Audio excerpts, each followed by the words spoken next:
Yeah, wait till you see some of the shots on the skybox. Okay, two things. One, Josh Naylor, no BGs. Two, the White Sox, as I said, 4 errors. They've committed 26 in the season.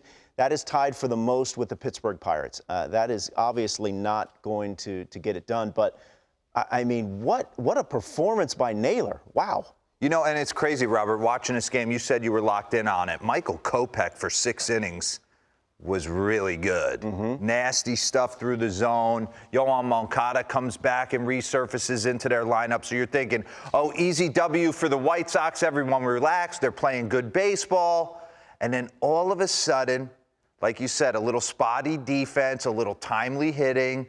Guys start to believe you get the right man to the plate. No BGs. Let's get into Josh Naylor because he's got an interesting road to last night, right? Let's bring up the trade that brought him to Cleveland.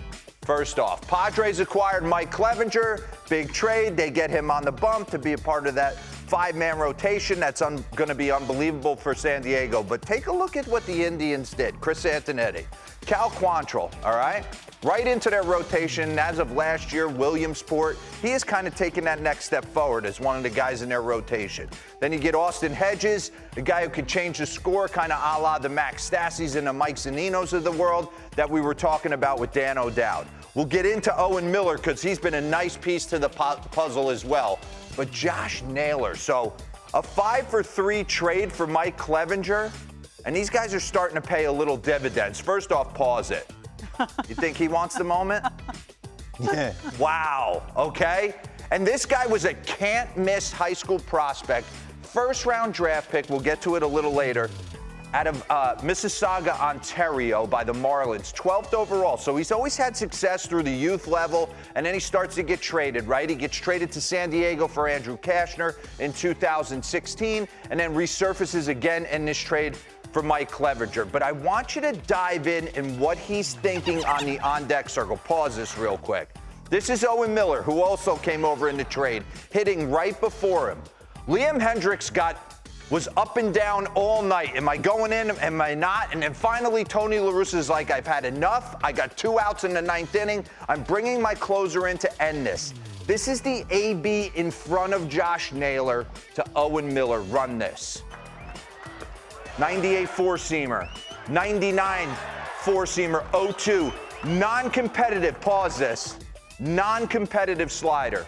I mean, that thing bounced at 48 feet. So Owen Miller's telling himself what? I'm on the gas. If he can flip that slider for a strike, I'll tip my hat. I don't think he's got it tonight. Run the next pitch. Pause it. Non-competitive, again. What are you telling yourself? Process of elimination. Slider's out the door. I'm all on his heater. Run it. Base hit. Okay? Bases loaded. Liam Hendricks is saying, pause. What do you think this man's saying? Liam Hendricks is wondering, do I have a secondary pitch tonight? And he's like, I don't think he does, and I'm not going to wait around for it. I'm getting heater, middle. Sometimes when guys fall into a pattern, now Leiter's going to come out here and tell you we could talk about it. Sometimes when guys don't have that secondary stuff, right? The one thing about Liam Hendricks, it's going to happen fast, one way or other. Kerry Wood used to say that. I'm going to close this ball game. Whatever's going to happen, it's going to happen in a hurry. Josh Naylor, middle, got him. 99, challenge, and he was all over it.